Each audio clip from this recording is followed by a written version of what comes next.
अस्सलाम वालेकुम व्यूअर्स, आप देख रहे हैं ज़ैब एफएम डिजिटल और मैं हूं आपका मेज़बान अतीक। प्रोग्राम का नाम है मैक टॉक और इसके अंदर हम आपकी मुलाकात करवाते हैं कुछ ऐसी पर्सनालिटीज़ के साथ जो इनोवेशन पे बिलीव करते हैं और कुछ ऐसा इंटरेस्टिंग मार्केट में लाते हैं जिसको आप तक शेयर करना हमारी जिम्मेदारी बन जाता है। और आज के एपिसोड में भी कुछ ऐसा ही इंटरेस्टिंग होने जा रहा है, क्योंकि आज के एपिसोड में मेरे साथ मौजूद है वनीज़ा और अजान। अस्सलाम वालेकुम। वालेकुम अस्सलाम। कैसे हैं आप? अल्हम्दुलिल्लाह।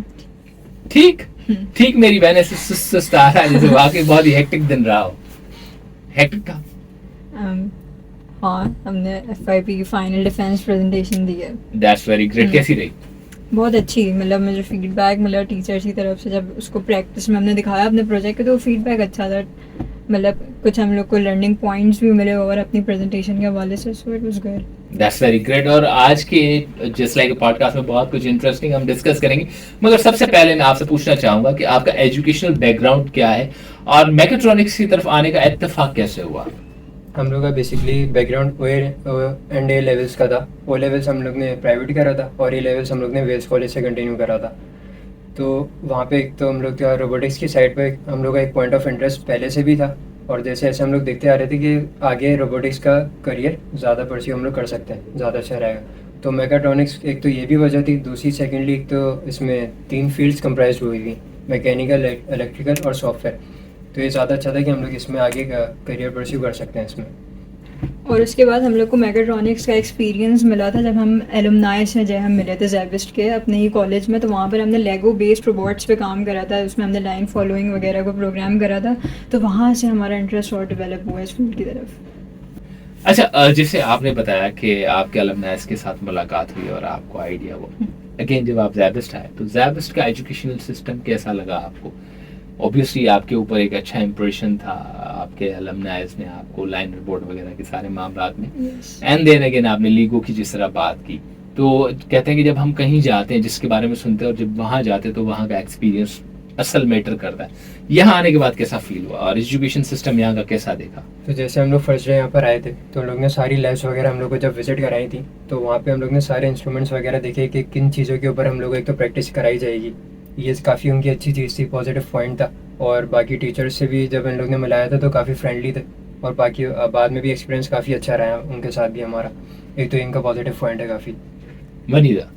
यस, जब हमने इनकी लैब्स को विजिट करा था वो काफ़ी इंप्रेसिव है। हमने वहाँ पे रोबोटिक आर्म देखा, ड्रोन देखा, तो वहाँ से ही एक क्यूरोसिटी डेवलप हो गई कि हम अब इन इंस्ट्रूमेंट्स पर आने वाले सालों में काम करेंगे।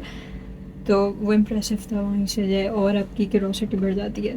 सही। अच्छा, अगेन जब आप यहाँ आए अल्हम्दुलिल्लाह बहुत सी चीज़ें आपने एक्सपीरियंस की होंगी और 4 साल की एक बाद अच्छी जर्नी है आपकी यहाँ पर। तो डिफरेंट लैब्स में आपका जाना हुआ होगा, बहुत सी चीज़ें होंगी, डिफरेंट एक्सपीरियंसेस होंगे। मैं वो जानना चाहूँगा कि किस कदर लर्निंग सी, ज़ाहिर बात है आपको बहुत सी टाइम्स में बहुत सी चीज़ों की सपोर्ट की ज़रूरत रही होगी, तो क्या कैसा रहा ये सफ़र? एक तो जैसे हम लोग कहीं पे फर्स्ट एंटर होते हैं, हम लोग ये सोच रहे होते हैं कि ये चीज़ तो यार काफ़ी इजी होगी, हम लोग को पहले से आती है, लेकिन बेसिकली वो एक मेथड नहीं होता, हर एक चीज़ को करने का एक तरीक़ेकार होता है।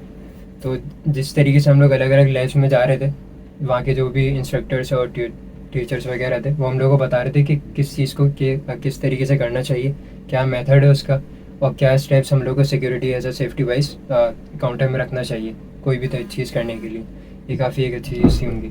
अच्छा, जब हम लोग लैब्स में आए थे सबसे पहले हम लोग को सेफ्टी प्रोटोकॉल्स के बारे में बताया गया। उसके बाद फिर जब भी हम इंस्ट्रूमेंट्स को हमने टेस्ट वगैरह करा, तो सबसे अच्छी बात ये थी कि हमेशा लैब इंजीनियर्स वहाँ पर प्रेजेंट होते थे हमारे सारे क्वेश्चंस को आंसर करने के लिए। एंड बाकी हमने टेक्निकल रिपोर्ट्स बनाना जो है वो वहाँ से सीखा। तो ये एक लर्निंग एक्सपीरियंस है, टेक्निकल रिपोर्ट्स वगैरह उनके बारे में फीडबैक और उनको रिफ़ाइन करना ओवर टाइम। तो हम लोग जो नॉर्मली स्टूडेंट्स होते हैं उनके पास सिर्फ कंप्यूटर लैब्स होती हैं क्या, क्योंकि उन लोगों को सिर्फ सॉफ्टवेयर बेस्ड उनका ज़्यादा काम होता है।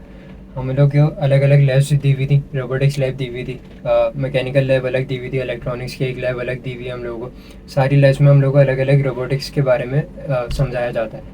मैकेनिकल लैब है, वहाँ पे एक अलग लैब इंजीनियर हमें दिया हुआ है कि वो लोग सारे सेफ्टी प्रोटोकॉल्स हम लोग को बताएं और सारे मेथड वाइज जो भी करने का तरीका है वो सारे हम लोग को ठीक से समझाएं। दूसरा जो रोबोटिक्स है, वहाँ पे रोबोटिक आर्म वगैरह जो रखी हुई है वो उसके ऊपर उन्होंने काफ़ी अच्छे सर हमजा ने हम लोग को एक्सप्लेन आउट किया है। उसके बाद जो सॉफ्टवेयर की लैब थी उसके अंदर सर बासित ने और सर नबील ने काफ़ी हम लोग को हेल्प आउट किया। तो इस तरीके से हम लोग काफ़ी ज़्यादा लैब्स दी हुई हैं और थर्मोफ्लूइड की लैब मेन है। वहाँ पे हम लोग को काफ़ी एक्सप्लेन करते थे कि किस तरीके से क्या चीज़ इंस्ट्रूमेंट्स काम कर रहे हैं। That's very great. मतलब आपने लैब्स के इर्द गिर्द जिंदगी गुजारी है। बहुत ज़्यादा। बहुत ज्यादा। अच्छा, बहुत सी चीजें लाइफ में हम सीखते हैं और कभी कभार मौका भी मिलता है उनको इम्प्लीमेंट करने का। 4 साल के अंदर आपने इंटर्नशिप भी की होगी ऑब्वियसली, तो क्या नजर आया कि भाई आपने जो कोर्स पढ़े हैं वाकई वो मार्केट में उसकी एप्लीकेशन एप्लीकेबल होती हैं, या सिर्फ वो पढ़ने वाली चीजें पढ़ने तक महदूद थी और जब आप गए तो आपने एक नई दुनिया देखी? क्या एक्सपीरियंस रहे आपके? मैंने इंटर्नशिप बेसिकली पेप्सी बेवरेजेस में करी थी।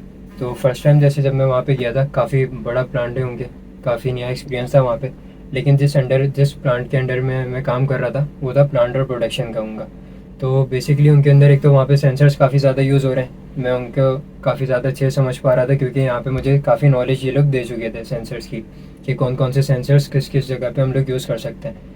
और सेकेंडली वहाँ पे जो मेन टेक्नोलॉजी वो लोग यूज़ कर रहे थे कंट्रोलिंग के लिए वो था HMI और PLC। मुझे यहाँ पे जो कोर्सेज मैंने पढ़े थे काफ़ी मैं रिलेट कर पा रहा था पहले से उनसे, जो वो लोग मुझे समझा रहे थे कि किस तरीके से मैं HMI को पूरा प्लांट कंट्रोल कर सकता हूँ। वो एक छोटी सी स्क्रीन है जबकि पूरा प्लांट कंट्रोल कर रहे हैं हम लोग, कोई मैकेनिकल काम नहीं हो रहा, मैं सिर्फ मुझे वहाँ पे एक टच करना है, वो वेल्व वहाँ पे क्लोज हो रहा है। तो ये सारी चीज़ें एक HMI की स्क्रीन के थ्रू वहाँ पे कंट्रोल आउट हो रही थी और PLC सारा उसको स्टोर आउट करके आगे इन्फॉर्मेशन सेंड आउट कर रहा था। That's very interesting. How about you?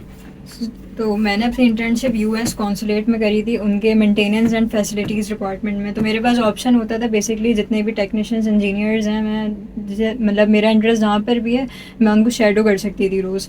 तो मैंने कभी जो है फायर पैनल्स को विज़िट करा, उनकी मेंटेनेंस देखी, कुछ दिनों में जो है जनरेटर्स का देखा, और जितने भी जो पहले से जो थ्योरी की नॉलेज है जो मैंने पम्प्स के बारे में, जैसे फॉर एग्जांपल सेंट्रीफ्यूगल पम्प्स के बारे में पढ़ा या फिर सोलर पम्प को डिज़ाइन करा, तो वो सारी इम्प्लीमेंट होती हुई वहाँ पर देखी।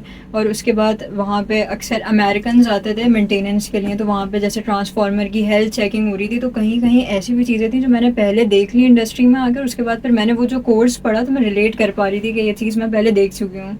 तो वहाँ पे जो एक डिफरेंट एक्सपीरियंस था, मतलब US कॉन्सुलेट में वहाँ पे हर चीज़ का स्टैंडर्ड था, सेफ्टी इंजीनियर्स बाकायदा हायर करे हुए थे और प्रोटोकॉल्स फॉलो करना मस्ट था वहाँ पे सेफ्टी के हवाले से।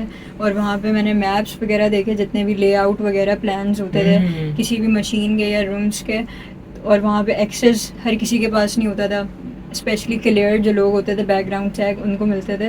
तो वहाँ पे इस तरह का एक्सपोजर भी मुझे मिला कि जैसे प्रोटोकॉल स्टैंडर्ड्स और सेफ्टी सिक्योरिटी को माइंड में रखते हुए काम करने का। मतलब ज़ैबिस्ट जो आपको पढ़ा रहा है वो इंटरनेशनल स्टैंडर्ड्स को मैच कर रहा है, हम ये कह सकते हैं। That's very great. अच्छा, बहुत सी चीज़ें आपने सीखी, छोटे मोटे जो भी एक्सपीरियंस साइड में आपने किए होंगे, घर में भी किए होंगे, सराउंडिंग्स में भी किए होंगे, और आपने अल्हम्दुलिल्लाह इंटर्नशिप भी बहुत बहुत अच्छी जगहों से की है। मेरा ये सवाल है कि आपका फाइनल ईयर प्रोजेक्ट क्या है, उसके बारे में मुझे बताएं, और ये बताएं कि ये आपने किस तरह आपके ख्याल में आइडिया आया कि भाई आपने ये वाला प्रोडक्ट या ये वाली जो आपने चीज़ है डेवलप बेसिकली हमारा प्रोडक्ट था इलेक्ट्रिक वॉकिंग बाइक, जिसका नाम हम लोग ने एक तो स्ट्राइडेक्स रखा था। ठीक है, मेरा जो मेन कंसर्न या पॉइंट ऑफ व्यू था कि FIP में हम लोग को इलेक्ट्रिक बाइक के रिलेटेड ही कुछ ना कुछ करना है। एक तो हम लोग ट्रांसपोर्टेशन ईजी करें, और दूसरा कोई अगर पेशेंट वगैरह हैं जो कि अपना नॉर्मली एक्सरसाइज जिनको करनी होती है लेकिन वो घर के बाहर नहीं जा पाते, तो हम लोग ने एक तो उनके लिए भी ये डिज़ाइन करा कि एक तो उनको ट्रांसपोर्टेशन भी हो जाए और साथ साथ उनका एक्सरसाइजिंग में भी हेल्प आउट हो जाए। सही, ठीक है। तो बेसिकली जो प्रोडक्ट है, अब इसको आप दोनों तरीके से ऑपरेट कर सकते हैं। एक तो ट्रेडमिल का फीचर हम लोग ने इसमें डाला हुआ है और दूसरा थ्रॉटल का फीचर है। आप इसको जी, तो आप इसमें स्विचिंग भी कर सकते हैं कि अगर आपको ट्रेडमिल का फीचर इस्तेमाल करना है आप ट्रेडमिल से चले जाएं, या फिर अगर आपको ट्रेडमिल का फीचर इस्तेमाल नहीं करना है, आप थके हुए, आपको डायरेक्टली कहीं ना कहीं जाना है, तो आप डायरेक्टली इसको स्विच आउट करोगे और थ्रॉटल का फीचर आप यूज़ करके कहीं भी ट्रांसपोर्टेशन में आप जा सकते हैं। अच्छा, कितना कॉस्ट इफेक्टिव भी है? एक चीज़ है साइकिल की तरह पैदल आपने लगाया पहुंचे, तो उसमें तो आपकी सिर्फ अपनी एनर्जी जा रही है। दूसरा ये कि जो आपने फॉर एग्जांपल उसके अंदर बैटरीज इस्तेमाल की होंगी, लिथियम या कोई भी टेक्नोलॉजी आपने इस्तेमाल की होगी, तो वो तकरीबन एक चार्ज में कितने किलोमीटर चल जाएगी और किस कदर वो कॉस्ट इफेक्टिव है? तकरीबन जो भी हम लोग कॉस्टिंग आई थी अंडर 1 लाख है। दूसरा जो नॉर्मल ई-बाइक्स अगर हम मार्केट से कंपेयर करूं तो अराउंड 3.5 लाख होती हैं, और हम लोग इसकी टोटल कॉस्टिंग ही 80,000 की पड़ी थी। एक तो एक इस तरीके से काफ़ी कॉस्ट इफेक्टिव है, दूसरा आप एक तो आप इसको पेशेंट्स के लिए वो लोग भी चला रहे हैं, दूसरा ट्रांसपोर्टेशन में भी हेल्प आउट कर रहा है इसमें। एक तो 2 चीज़ें यहाँ पर हो गई। और एक बैटरी कितना?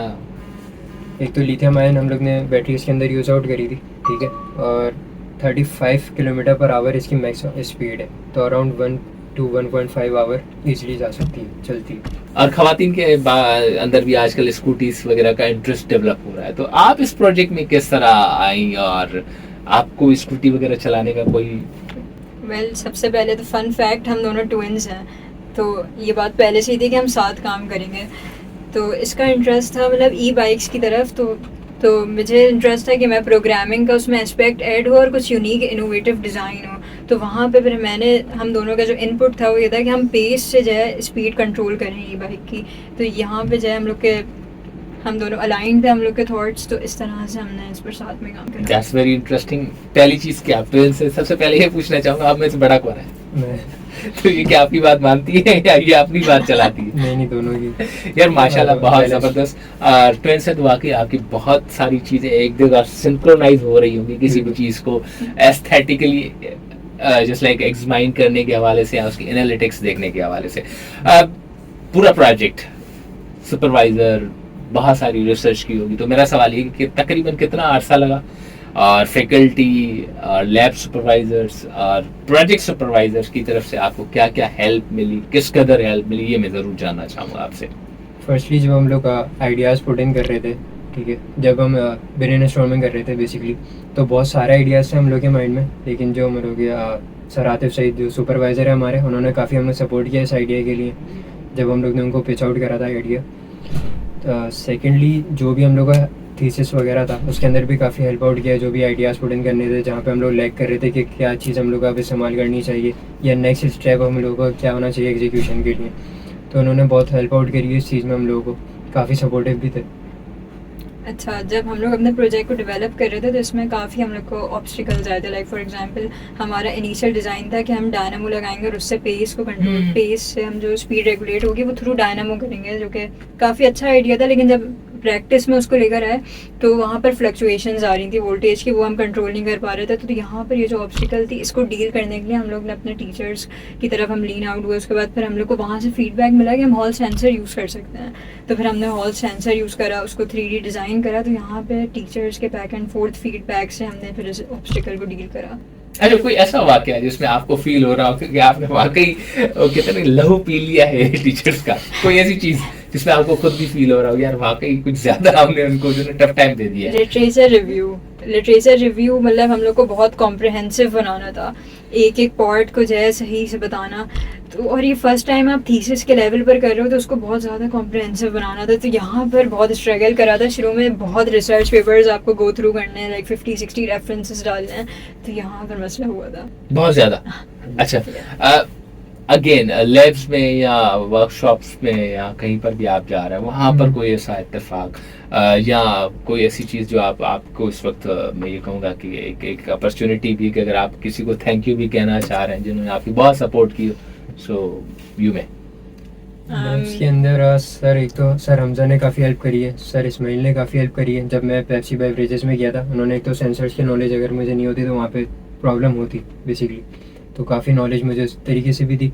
और अभी जो मेरे कोर्सेज से बेसिकली उसमें HMI और PLC की काफ़ी नॉलेज उन्होंने बताई हुई थी, तो वहाँ से मुझे काफ़ी हेल्प आउट हुआ है।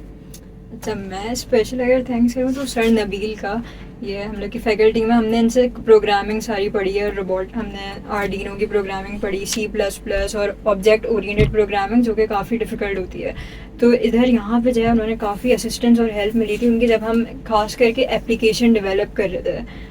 और उनकी जो 1-on-1 मतलब आप उनसे जितने सवाल चाहें कर सकते हैं, मतलब वो लोग जिनको जैसे कि काम बिल्कुल एफर्टलेस लगे, मतलब वो काम ही ना लगे, वो इतने पैशनेट होते हैं अपनी फील्ड में, तो उनका मैं थैंक्स करना चाहूँगी। अच्छा, ज़ैबिस्ट की फैकल्टी, स्टाफ और जो सपोर्ट में जितने भी लोग हैं, आप उनको कैसे रेट करेंगे? Probably 9 out of 10, like they're pretty good. काफ़ी ज़्यादा सपोर्टिव टीचर्स हैं, तो 9 out of 10 सभी डिजर्व करते हैं। सही। अच्छा, अल्हम्दुलिल्लाह ये आपके 4 साल कंप्लीट होने को हैं और आपकी जर्नी तकरीबन अंडर ग्रेजुएशन प्रोग्राम की इख्तिताम पजीर होने रही है। आपकी एक प्रोफेशनल फर्स्ट डिग्री आपके हाथ आने वाली है। हम्म। तो क्या ख्याल है आगे फ्यूचर गोल्स क्या हैं? आप एंटरप्रेन्योर्स बनना चाहेंगे, अपना स्टार्टअप स्टार्ट करेंगे, कहीं जॉब करेंगे, या फर्दर एजुकेशन को परसू करना चाहेंगे, या रिसर्च वगैरह की चीज़ों में आपका इंटरेस्ट है? ये थोड़ा सा अगर आप हमें बता सकें। फर्दर स्टडी से तो परस्यू करेंगे। दूसरा स्टार्टअप में अगर यही हम लोग प्रोजेक्ट आगे जाना चाहें इसको लेके, तो फिर वो भी कोशिश करेंगे। अगर स्टार्टअप में आगे जा सकता है तो फिर जाएंगे उसमें भी, बाहर भी कोशिश करेंगे। मेरा भी अभी immediate plans further studies and then फिर अगर रिसर्च, फिर आगे ये कि उधर जब फर्दर स्टडीज़ के बाद है फिर यू सी के you want to do a job और you want to get into research, तो फिर वो वहाँ पे फिर आगे डिसाइड करना है। लेकिन अभी राइट नाउ फर्दर स्टडीज़।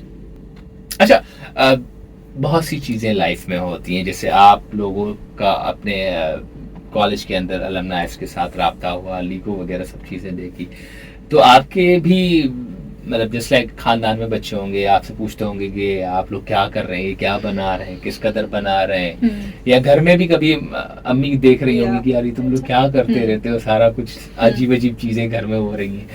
तो इंस्पिरेशन हमेशा रहती है। तो एस्पायरिंग स्टूडेंट्स होते हैं, कभी आप भी थे, तो आपके सामने जब एस्पायरिंग स्टूडेंट आए तो आप क्या रिकमेंड करेंगे कि ज़ैबिस का मैकेट्रॉनिक्स कैसा है या मैकेट्रॉनिक्स कैसा है?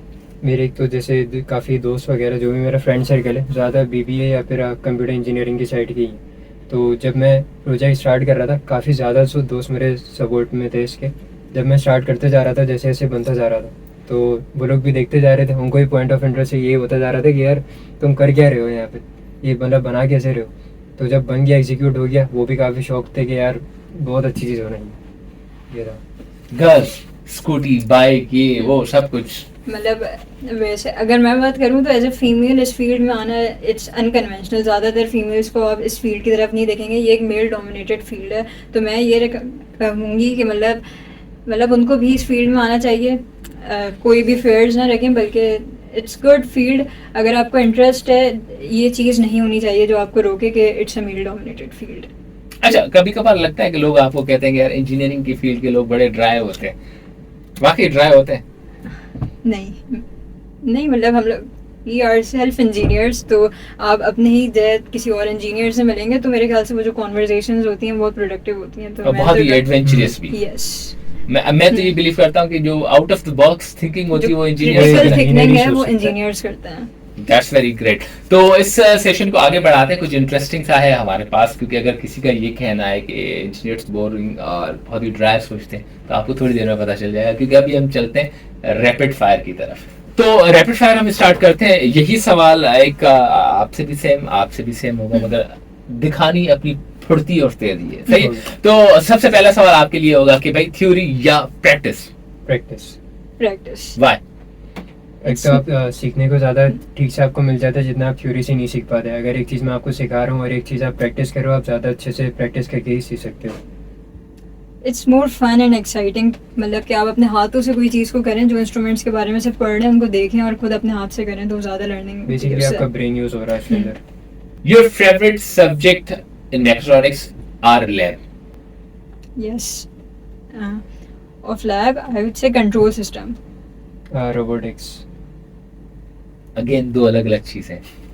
कंट्रोल सिस्टम एक चैलेंज है वहाँ पर कि आप बार बार एरर को डिक्रीज आपको करना है, तो वो जो चैलेंज है वो मुझे पसंद है कि कंट्रोल सिस्टम की वजह से क्या आप रोबोटिक्स में जिस तरीके से वो लोग ऑपरेट कर रहे हैं किसी भी रोबोट्स को, एक तो ये इंटरेस्टिंग फैक्ट लगता है उसके अंदर, जिस तरीके से वो कंट्रोल कर रहे हैं, जो भी कोडिंग उसके पीछे हो रही है, that's a fun fact. Best memory in one line?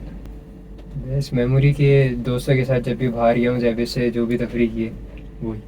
ज़ैबिस में विद इन तो यहाँ पे इतना वो नहीं किया, टीचर्स के साथ बहुत मज़ा आया नो डाउट, लेकिन बाहर जो दोस्तों के साथ घूमे फिरे 4 साल के अंदर, वो मेमोरेबल है काफ़ी। मेरे लिए जितनी भी कोर मेमोरीज है मैं वो कहूँगी जहाँ पर आपका जो प्रोजेक्ट है वो बिल्कुल वैसे ही काम करे जैसे आपने सोचा है, एंड यस कि आपको अच्छा फीडबैक मिले टीचर से, वो वाली सारी मेमोरीज वो हैं जिनको आप चेरिश करते हो बाद में भी। वजूहात बहुत होती हैं किसी को भी याद करने की, कोई भी वजह हो सकती है चाहे जिस कदर भी हो। कोई ऐसा टीचर जिसको भी भूल ही ना सकते हो? डॉक्टर फरहान मुमताज़।